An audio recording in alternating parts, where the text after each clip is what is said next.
It was a moonless night when Evelyn first heard of the hidden library of dreams. The old bookseller, with his glassy eyes and trembling hands, whispered the name, as if afraid to summon it into existence. She thought it was a myth story too, Thrill the Gullible. But something about the way he described it, the tremor in his voice, struck a chord deep within her.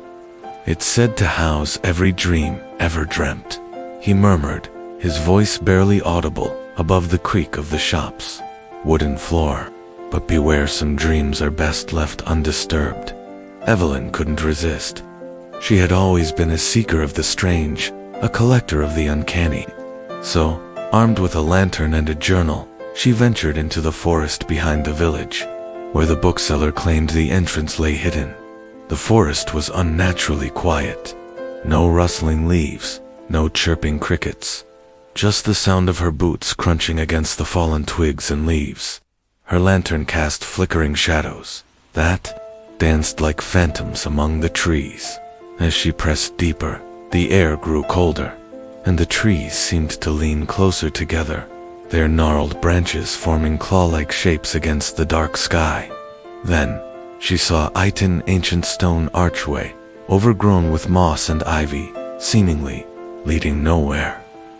But as she stepped closer, the air grew colder still, and a faint shimmer appeared within the arch. Like a mirage, taking a deep breath, Evelyn stepped through. The world shifted. She was no longer in the forest, but in a cavernous library that stretched endlessly in all directions.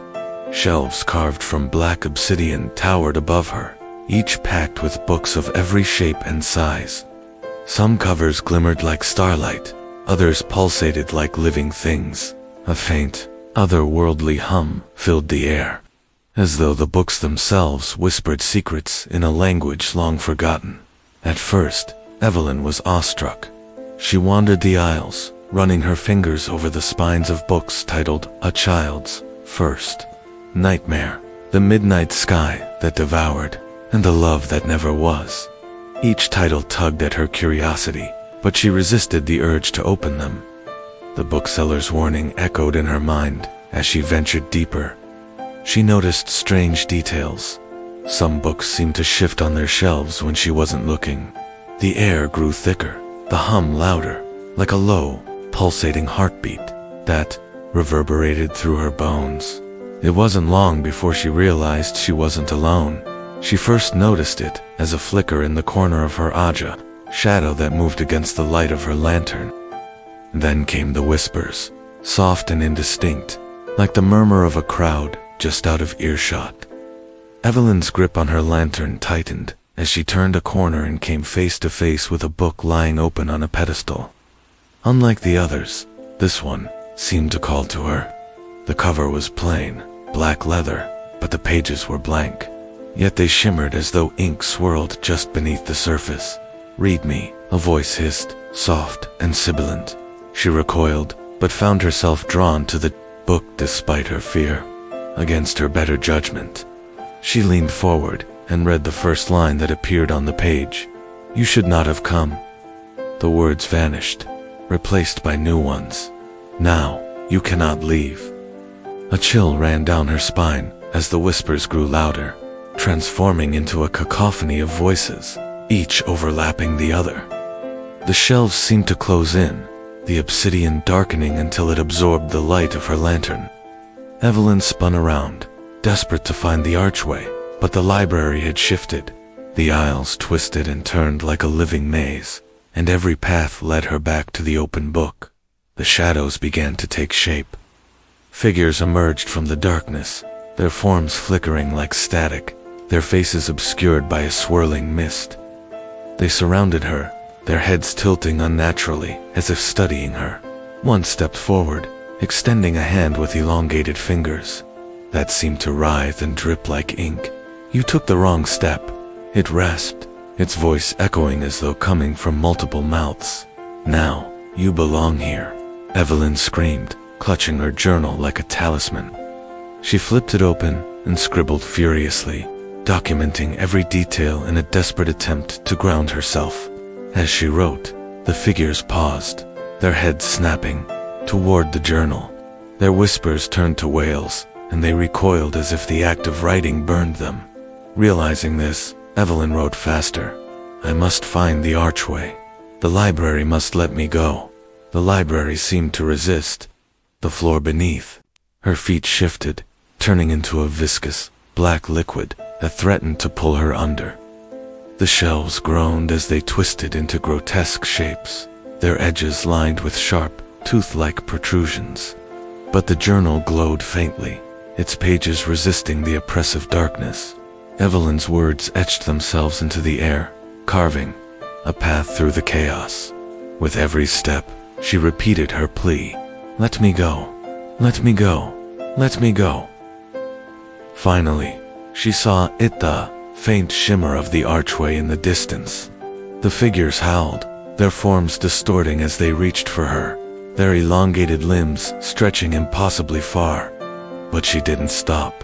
Clutching the journal, she dove through the archway just as a clawed hand grazed her shoulder. She tumbled onto the forest floor, the lantern flickering out beside her. The library was gone.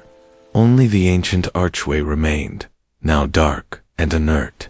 Evelyn lay there, gasping for breath, clutching her journal as if it were her lifeline. When she finally found the courage to open it, the pages were filled with writing she didn't remember. Sketches of the figures, maps of the library, and a single, haunting message scrawled in jagged letters. The library never forgets. Evelyn tried to move on with her life, but the library's shadow loomed over her every waking moment. The journal, now locked in a chest at the foot of her bed, seemed to pulse with an unsettling warmth. Each night, she dreamt of twisting aisles and whispered words that spoke of secrets too terrible to bear.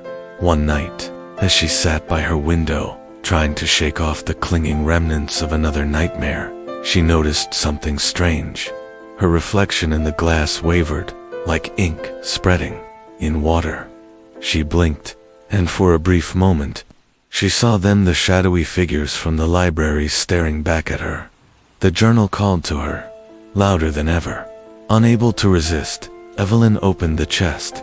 The journal's glow was faint but persistent, like a dying ember. This time, the pages were blank, except for a single line. Return. No, she whispered, slamming the journal shut. But the word echoed in her mind, reverberating until it was all she could hear. The next evening, she found herself drawn to the forest again, as if some unseen force guided her steps. The archway stood waiting, its surface shimmering faintly. She didn't remember bringing the journal, but it was in her hands, glowing faintly. The air grew colder as she stepped through, back into the endless expanse of the library. This time, it was different. The shelves were alive, twisting and writhing, their edges dripping with black ink. The whispers were louder, more insistent, forming words she couldn't quite understand. You came back, the shadows hissed. Now, the dreams are yours to keep.